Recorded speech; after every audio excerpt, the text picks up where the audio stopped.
தவக்காலம் 5வது ஞாயிறு. நற்செய்தி பகுதி யோவான் பிரிவு 8 அருள்வாக்குகள் 1 தொடக்கம் 11 வரை.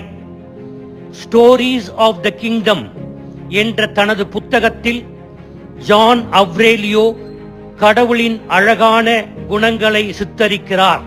6வது நாள் கடவுள் தந்தை ஆதாம், தாய் ஏவாள் இவர்களை படைத்தார். 7வது நாளில் கடவுள் ஓய்வு எடுத்துக் கொண்டிருந்த போது இருவரும் வந்து தங்கள் பிறந்த நாளை நினைவு கூறும் வகையில் ஏதாவது பரிசு தருவீர்களா என்று கேட்டனர். தனது பொக்கிஷ பெட்டியை திறந்து ஒரு புனித நாணயத்தை எடுத்துக் கொடுத்தார். அதில் லவ் என்ற சொல் எழுதப்பட்டிருந்தது. 8ஆம் நாள் கடவுளுக்கு எதிராக தந்தை ஆதாமும் தாய் ஏவாளும் பாவம் செய்தனர்.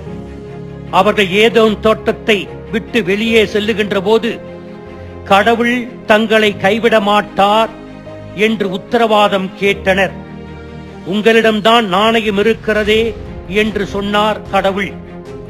அன்பு, அதை நாங்கள் இழந்து விட்டோம், எனினும் அதை மீண்டும் கண்டுபிடிப்போமா என்று கேட்க அந்த நாணயத்தின் மறுபக்கத்தை திருப்பி பாருங்கள் என்று சொல்ல அதில் மன்னிப்பு என்று எழுதியிருந்தது.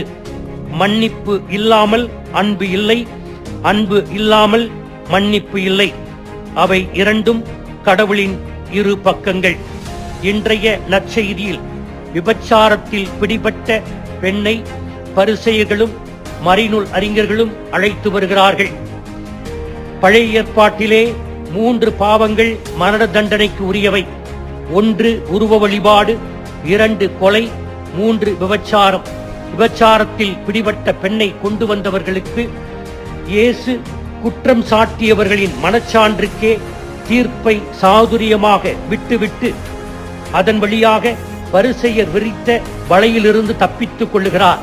ஆனால் அதற்கு ஒரு குறிப்பையும் தருகிறார்.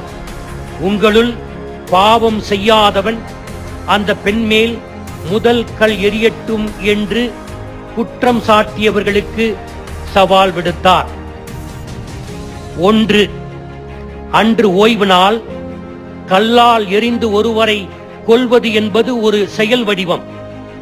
ஓய்வு நாள் அன்று எந்த செயலையும் செய்ய யூத சட்டம் தடை செய்கிறது. 2. மோசேயின் சட்டப்படி அந்த செயலை கண்ணால் கண்டவர்கள் மட்டுமே முதல் கல்லை எறிய வேண்டும். கண்ணால் பார்த்தேன் என்று சொல்ல யாரும் முன்வரவில்லை. 3. லேவியர் 20:10 இணைச்சட்டம் 22:22 இவ்வாறு சொல்லுகிறது: அப்பெண்ணும் அப்பெண்ணோடு படுத்தவனும் இருவரும் சாவர். குற்றம் சாட்டியவர்கள் பெண்ணை மட்டுமே கொண்டு வந்தார்கள், அந்த ஆணை கொண்டு வரவில்லை. 4. மரண தண்டனை வழங்குகின்ற உரிமை ரோமை அதிகாரத்தின் கீழ் இருந்ததால் ரோமானிய சட்டம் யாரையும் கல்லெறிந்து கொள்ள அனுமதிக்கவில்லை. 5. குற்றம் சாட்டியவர்களுடைய பேச்சை கேட்டு இயேசு குனிந்து தரையில் தன் விரல்களால் எழுதி கொண்டிருந்தது ஒரு அடையாள செயல். இயேசு இப்படி தரையில் எழுதிய உவமை செயல் மறைமுகமாக எரேமியா 17:13 சுட்டிக்காட்டுகிறது. உம்மை விட்டு அகன்றோர் தரையில் எழுதப்பட்டோர் ஆவர், ஏனெனில் அவர்கள் வாழ்வளிக்கும் நீரூற்றாகிய ஆண்டவரை புறக்கணித்தனர். இயேசு தரையில் எழுதியது குற்றம் சாட்டிய மறைநூல் அறிஞர்களுக்கு எரேமியா இறைவாக்கு நூல் மறைமுகமாக நினைவுக்கு வந்திருக்க வேண்டும்.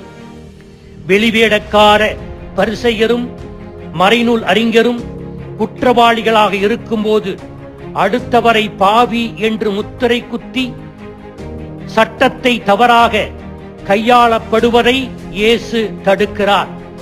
புனித அகஸ்தினார் இந்த பகுதிக்கு இதே விளக்கத்தை தருகிறார். இந்த பெண் தண்டிக்கப்படட்டும், ஆனால் பாவிகளால் அல்ல.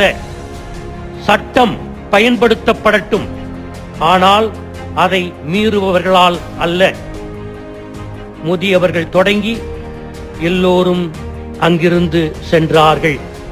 தரையில் எழுதப்பட்டது, எப்படி காற்றால் மழையால் மறைந்து போகுமோ அதே போல கடவுளிடம் மன்னிப்பு கேட்டால் நம்முடைய பாவங்கள் மறைந்து போகும், மறந்து போகும்.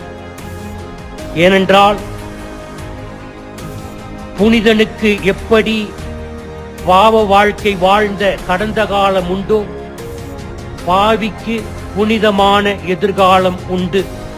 இந்த பெண்ணுக்கும் இரக்கத்தை காட்டி எதிர்காலம் உண்டு என்று இயேசு சொல்லுகிறார்.